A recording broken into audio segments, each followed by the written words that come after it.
2 will be the first in its genre where your choices have genuine consequences in the game itself. From how it looks, how it plays, to the events that occur, everything in the game world can change based on your decisions.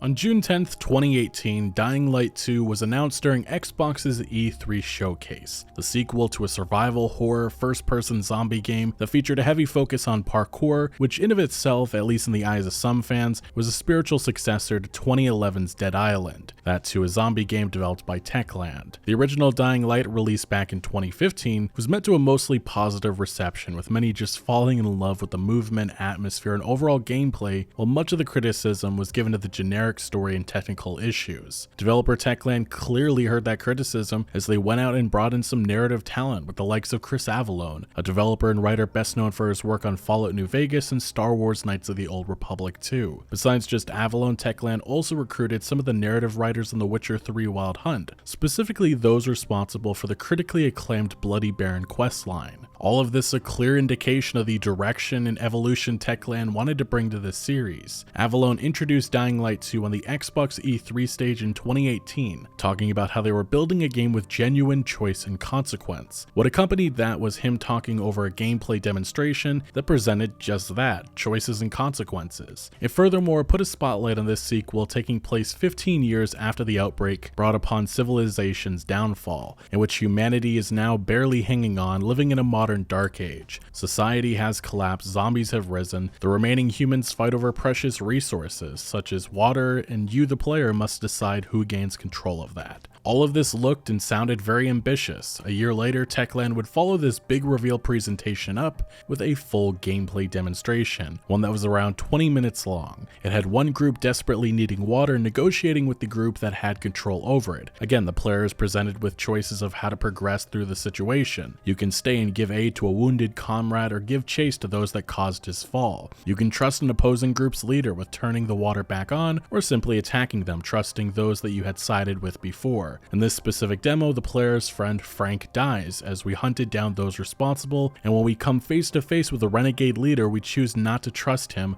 attacking his crew and turning the water on. In doing so, we unlock a new explorable area as water is drained away from it, which also allows one faction to gain an upper hand as they had been secretly plotting against the others. This again was an example of the choice and consequence players would navigate. Then came the beginning of 2020. This was when the COVID-19 pandemic began to take an effect on game development worldwide. It's also when Dying Light 2 was indefinitely delayed out of spring 2020, the originally intended release timeframe. Developer Techland had run into major trouble. The pandemic is one thing for sure, which would have an impact, but reportedly things were not going well behind the scenes. In May 2020, an explosive report would be published by Polish website Polski Game Dev. They spoke to several developers on the project who had declared it a total disaster. A developer allegedly telling the outlet that Dying Light 2 is a total effing mess. First we had focus on the story, then focus on gameplay, non-stop changing game mechanics, morale is at an all-time low, leadership has no idea what they're doing. One of the biggest revelations from this expose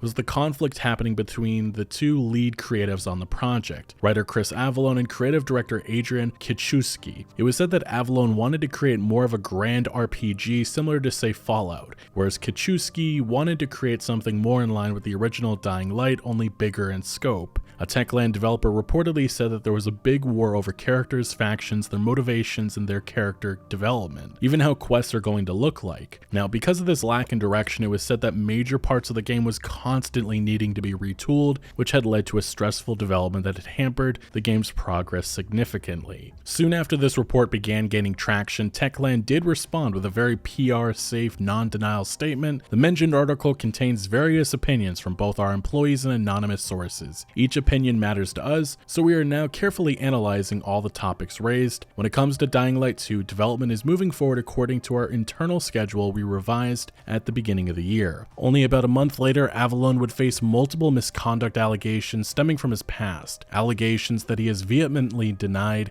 and has since pursued legal action over. Regardless, Avellone and Techland agreed to part ways. To early 2021, again, another explosive report would emerge, this time coming from gaming outlet The Gamer, who spoke to multiple developers that again were critical of leadership. One developer is saying that they have no idea what the final game will be or what the story is. It's changed so much. People kept quitting quitting, getting fired. Another saying Techland in general has the creativity killing vibe. Since everything at the end is changed by directors, every presented idea has to have plenty of references. If you have references from games the company's CEO may not know about, you may as well not have any references, and anything slightly innovative or expensive is off the table immediately. It was said the game's bold promise of genuine choice and consequence was scaled back following Avalon's departure, and the next man up, Pavel Selinger, took over a story described as a Frankenstein's monster, in which what that means is that it was a mess. The story had been iterated and changed so much over the years by multiple individuals no longer at the company that it was barely holding together. Selinger would leave the company by the end of 2020 with yet another writer being brought in to take over the reins. The Gamers Report also highlighted the company's workplace culture, something that came under fire by employees. Whether it was unprofessional behavior by lead developers, the Techland CEO interfering in the creative process by trusting outsiders rather than actual staff, or Techland CEO's wife being the head of the company's HR department. These were issues that were swept under the rug and something only sorta addressed following the publication of this report. Techland said in a statement that they had been unaware of these issues but pledged to improve. So this has been the story with Dying Light 2 since its announcement, which gave many, including myself, concern for what this sequel would end up looking like come its eventual release. Later on in 2021, the game went full steam ahead with its marketing campaign with tons of new interviews, details, and footage. It also was officially renamed from Dying Light 2 to Dying Light 2 Stay Human, and got a release date of December 7th, 2021, which would then again be delayed to February 4th, 2022. Finally though, after years awaiting, Dying Light 2 is a game that I have now played. All of this development chaos is something that truly made me nervous. 2015's Dying Light was a game that I never really sunk many hours into just because of always being busy with something else, but the sequel had my interest as soon as I saw that E3 2018 footage. Earlier in this year, Techland was mocked for saying that this was a game that would take 500 hours to complete. It was something that I personally scoffed at, as most open world games that highlight how many hours it takes to beat is usually, well, it has a high amount of boring and repetitive content. Obviously, Techland clarified that the main story is really about 20 to 30 hours, and that the 500 hour number represents all of the content that's in the game. But I have to admit, I'm already 50 hours into this game with just starting a second playthrough, and I definitely can see myself spending well over a few hundred hours just exploring and battling throughout the open world. So I can say with certainty that I have been pleasantly surprised by Dying Light 2, a game that truly shines with excellent parkour and level design.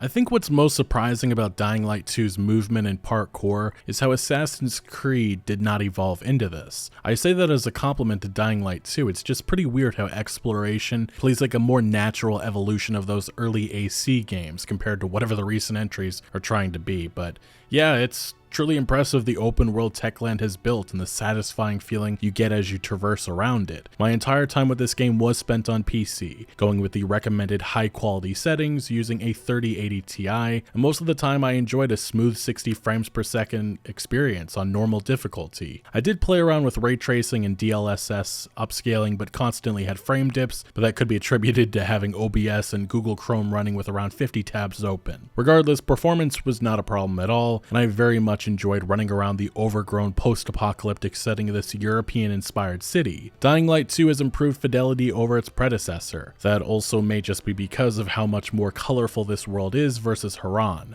I don't mean that as a bad thing, you just have a lot more green and orange, with most buildings having vegetation growing on top of them, and then when you look to the outside parts of the world, you have a forest that surrounds your playable area. Even then, there's tons of variety here, because while the top side may be vibrant and engaging, the streets and insides of buildings are everything but that, which makes sense being that the undead have occupied these areas for years now, and they certainly do not care about redecorating or renovating. But in Dying Light 2, those first number of hours you're jumping rooftop to rooftop, swinging on rope, climbing vents, jumping onto piles of trash, and of course smacking zombies in the face with any object you can find, whether that be a broken bottle, machete, baseball bat, or hammer. You feel real force when you launch an attack with something like an axe, smashing a zombie in their guts a good 15 feet away from you. What really stands out about Dying Light 2's open world is how it just gets better and better. Of course, you have upgradable skills in which you can invest into the parkour skill tree, unlocking all new kinds of fun ways to explore, like being able to run through a horde of zombies or simply jump farther ahead after you launch off of something like a chimney. That's one aspect of it. Then there's the much bigger, very different side of the game that you get access to later on, in which you're faced with giant skyscrapers and navigating within them. Thankfully, with these new challenges, Techland gives us the tools to take them on. There's the glider, which does exactly as you might expect, glide. It makes those long travels to the top of buildings more rewarding when coming down, as you can float to another skyscraper and maybe find high-level rewards like a military airdrop. Or you can use your binoculars to scout out and discover new locations to fly towards. Besides the glider, there's also the grappling hook, which adds a further layer to how you move from one place to the other. Each of these tools can be upgraded and give you, the player, more expansive options for how you get to where you need to be. Now, having good parkour and movement is one thing. It's another to have an open world that fully realizes the potential of those mechanics. Fortunately, Techland went to great lengths to implement so many different ways of getting up a building. You can jump from one point to another, slingshot yourself with a grappling hook, jump on an air vent and glide on over, or climb onto a ledge. Looking at just the platformer side of this game, simply put, this is an A+ in my opinion. The animators and designers at Techland certainly deserve a pat on the back for making all of this feel so enjoyable and fluid. This is what will keep players coming back for countless hours of taking on side quests, infiltrating GRE facilities, killing virals, neutralizing enemy outposts, and looting dark zones. Although I will admit that for some that won't be enough, as a lot of the open world activities can get repetitive, feeling very similar to the Ubisoft formula, especially with when you capture a location and have the same little montage of the good guy faction coming in and taking over, or when you climb up a windmill for the 20th time to gain it as a new safe zone.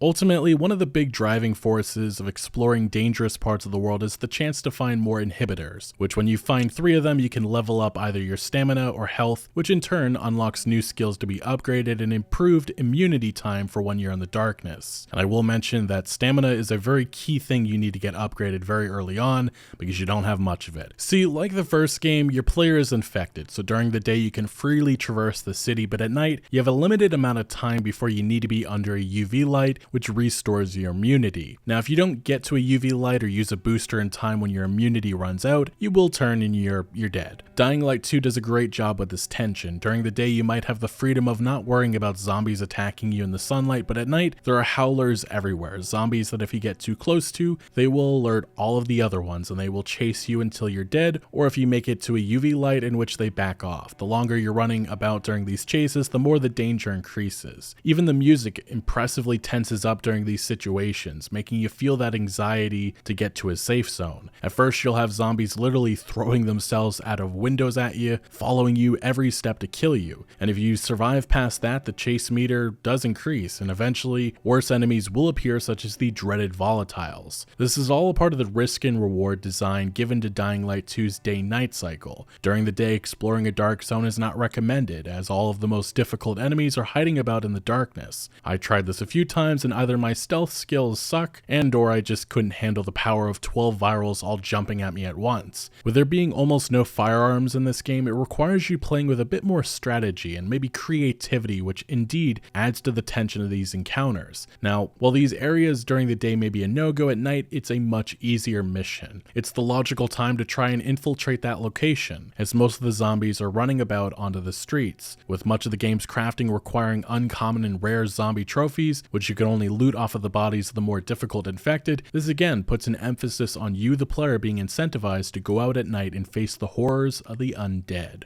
Dying Light 2 is indeed a full-blown role-playing experience. Everywhere you go, you'll be looting and scavenging for items, constantly opening cabinets and chests looking for crafting material, boosters, money, gear, and weapons. With all the items in this game, you have the usual rarity levels of gray being common, green uncommon, blue rare, purple unique, and golden artifact. With all gear and weapons, you have power levels. So say you're using a baseball bat that has a level of 2 and you're battling enemies with a level of 5, well, your attack is going to be pretty ineffective. So as you rank up, which is slow in this game, there's a push for you to not stick with any item for long. Other than ranged weaponry and gear, everything else will eventually run its course. Certainly you can give repairs by upgrading your gear, but all of this is temporary, and when your weapon breaks, it's gone forever. It's another layer to the tension of Dying Light 2's gameplay and the need to loot high-level areas. Combat certainly is not a piece of cake, and there's a need to have a decent weapon in your hands, but also having the right gear on. With our players' clothing, there are a ton of different stats and bonuses attached to each of them, along of course with the rarity. Then on top of that, each piece of gear is catered towards a specific class. There's the tank for those using heavier two-handed weapons, the brawler for those relying on speed with one-handed weapons, the ranger for those looking to attack from a distance with something like a crossbow, and last but not least, the medic for those needing extra health benefits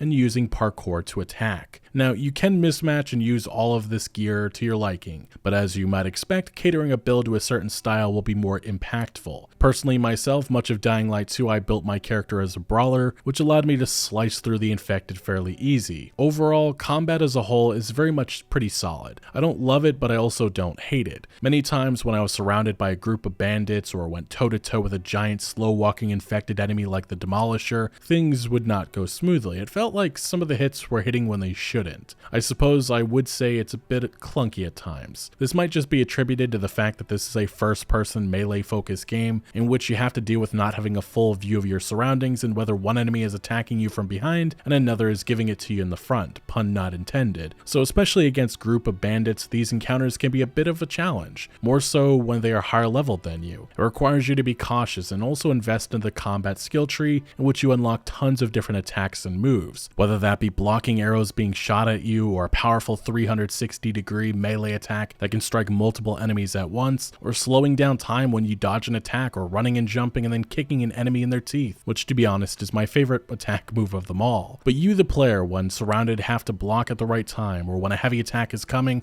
hopefully not dodge into an obstacle. When you have that complete build tailored to your playstyle with a fully upgraded melee weapon, and as you strike an enemy, elemental effects such as fire or lightning lights them up and staggers them, it provides an opportunity to kick the enemy to the ground and smash their skull in. That's some of the gore-heavy satisfaction that you can get from these encounters, and of course the absolute hilarity of how powerful and impactful some of your attacks can be and the tons of blood and limbs that fly around the screen. There's also the more strategic side of these combat encounters, especially when you come upon a gang of bandits in the streets. You're faced with multiple enemies all striking at once. One may be even alarming for others to join in, but you can quickly turn the tables by drawing nearby zombies into the encounter. Thanks to some well-developed AI, those zombies almost serve as teammates that can be enough of a distraction for you to either run away or take them all out. You could always not even approach this group of bandits and instead throw a grenade or explosive from a distance at them and draw the zombies in that way. My point is that these are just a few examples of the complexity, variety, and fun that can come from combat, which is in large part thanks to having tons of potential tools at your disposal, whether that be a giant axe, a flying kick move, a poisonous arrow, a Molotov cocktail, and the list goes on and on.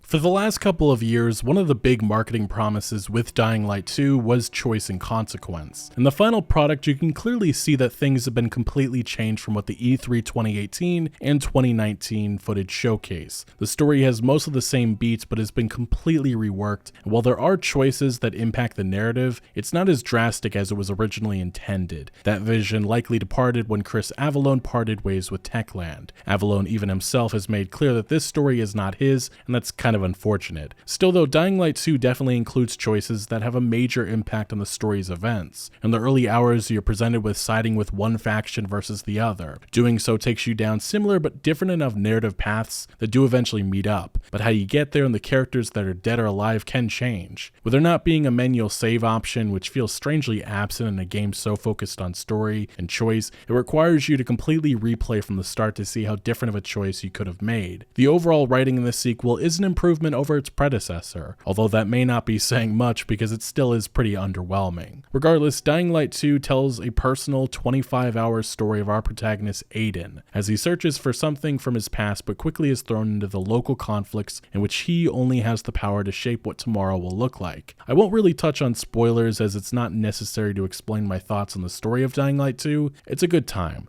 Aiden is a likable enough of a character and the actor portraying him does a good job with what he's given. I found it more more enjoyable than the typical Ubisoft open world story, but I do think some of the character relationships it tries to develop fall flat, and some of the motivations or decision making of certain characters don't really add up. Some of the issues I have with the story can be partly blamed on some very mediocre facial animations and some acting performances which leave a lot to be desired. Fortunately though, the main narrative is interesting enough, if not a bit convoluted, but it keeps you engaged and motivated with seeing it through, and there are truly some epic intense moments. It's just that if you were expecting this sequel to make a giant leap with its narrative and characters, unfortunately it doesn't quite get there. The two big factions of Dying Light 2 are the survivors and the peacekeepers. One is just a bunch of folks trying to survive, one is pretty much just the military. Each of these factions we have control over to a degree. We can decide if they gain territory, and or we can side with them through their conflicts in the story of Dying Light 2. These decisions we have to make also shape our gameplay experience, as giving peacekeepers more control over things unlocks further combat tools like car bombs that we can use, or if we give the survivors more control, we gain additional tools for moving around the open world, such as more zip lines. Additionally, whenever we capture an outpost or fix a windmill within a territory that we've awarded to one side, we'll unlock new faction specific structures which act as trading posts and safe zones for our character. It definitely seems like our relationships with these factions were supposed to be more substantial, especially with the third faction, the Renegades, which are essentially just the de facto bad guys now. Regardless, the gameplay choices with the two primary factions for when we clear out and turn on a power station or a water plant is a nice touch, and it further incentivizes the exploration, combat, and mini puzzles we have to solve to get there. As a whole, Dying Light 2 is an upgrade in almost every way over the first game. Unfortunately, it does feature many of the same issues and flaws, like story, which we already touched on, but another which we haven't is the bugs. Now, I played on a pre-day one patch version, so some issues are to be expected, like co-op, which when it became available it was almost unplayable with the sheer amount of lag and other issues such as no music or sound from the entire world. Like when I would load into the game, it would also take a solid 2 minutes for the world's assets to fully load in, and there would be enormous frame drops during that span of time. That will hopefully not be the experience that most players have, but I learned a valuable lesson from a different game a year or so ago when a developer promised so much would be fixed in the patches to come, and I took their word for it. That was a mistake. So in this case, I'll simply warn that there are bugs, some just devastating.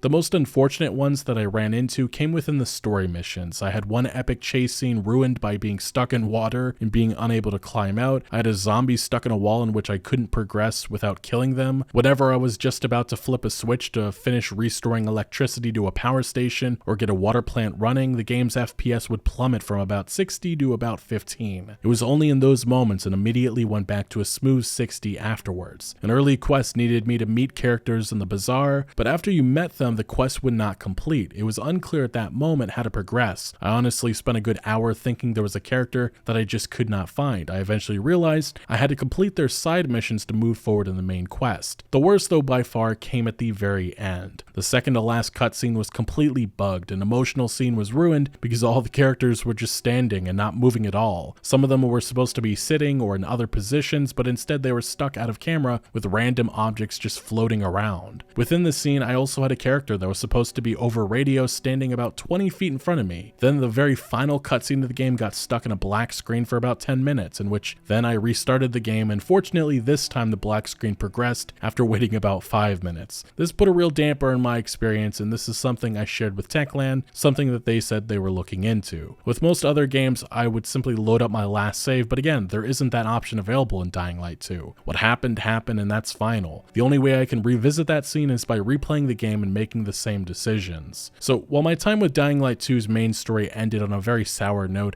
I still had a ton of fun with this game. It does not impact my final verdict on it, in which I do recommend Dying Light 2, although it does come with that worry of the bugs. The parkour alone is worth investing boatloads of hours into this game. It's that much of a blast. Like the first installment, this is an addictive aspect of the experience. Certainly much of the city has that typical open world formula, but I'd argue what really makes this different is the Dying Light DNA, in which at night the experience is so much different versus day. In your typical Far Cry, you don't have that element of nervousness or horror or fear when you venture into an abandoned building to find chests full of goodies. The same could be said about clearing out an enemy outpost or looting a building, because in Far Cry, it's all about completing the checklist and then moving to the next one. But in Dying Light 2, you have to worry about how much noise you're making and what time you're choosing to undertake your attack. back. Even though I've only had a limited amount of time with co-op, this is again an area that I envision as something that could bring endless fun. So yes, Dying Light 2 is a good time, and an experience you do not want to miss. It definitely has its issues and some awkward things you'll notice that you'll not be able to unnotice, such as whenever a cutscene ends, characters almost always walk out of view, or whenever you meet an enemy, they'll always give you a shove or a punch before the fight begins. Regardless of that, this is some of the most fun I've had with a AAA open world game in a while, and Techland deserves major props for what they've accomplished here, what they'll continue to build upon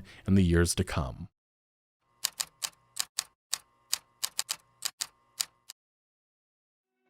One of the most anticipated games of 2022, Dying Light 2 is going to sell many copies. On Steam pre-release, the game was among the top sellers for weeks, and on launch day, the sequel quadrupled the original's all-time peak of users playing it once. According to SteamDB, which tracks this data, there were 164,591 concurrent players when the game officially went live, and later in the day that total exploded to 232,166 concurrent players. To put this into perspective, the original Dying Light's all-time peak sat at 45,876 players. This impressive start for developer Techland comes after mostly positive reviews, which were delivered a few days before launch, mostly in line with what we saw with the first game. On OpenCritic, based on 108 reviews, the game has earned an average critic score of 76 out of 100, with 70% of critics recommending this experience. IGN awarded the game an 84 out of 100, writing, "Dying Light 2 Stay Human is an ambitious zombie action adventure that's packed with top-notch parkour and awesome open world in every painful bug in the book." Game Informer gave the game a 9.5 out of 10, writing that Techland has crafted a monster of a sequel that is bigger and better in almost every way. GameSpot gave the game a 6 out of 10, saying that Dying Light 2 is a perplexing game. Its story and characters are headache-inducing, and it appears to lack polish in many areas. But even a dozen hours after I rolled credits, I found myself going back to the game to do another parkour challenge, rummage through another abandoned science lab, or just see if I can get from point A to point B without ever hitting the ground. Ultimately, it definitely seems like this should be a home run for developer Techland, who is committed to building upon this experience and supporting it for years to come. Announcing on Twitter in mid-January of 2022, Techland revealed that they would support the game for at least 5 years post-launch with new stories, locations, in-game events, and all the fun stuff you love. They furthermore released a massive post-launch roadmap which teased tons of new content, such as 2 story DLCs, free DLC, new weapons, challenges, events, patches, and much more. So very similar to the lengthy support the first game received, something which has been viewed as great news in the eyes of fans. So at the end of the day, Dying Light 2 delivered. Obviously, it's not the groundbreaking experience it was hyped up to be originally, but it improved in every area over its predecessor and nailed the aspect that matters most,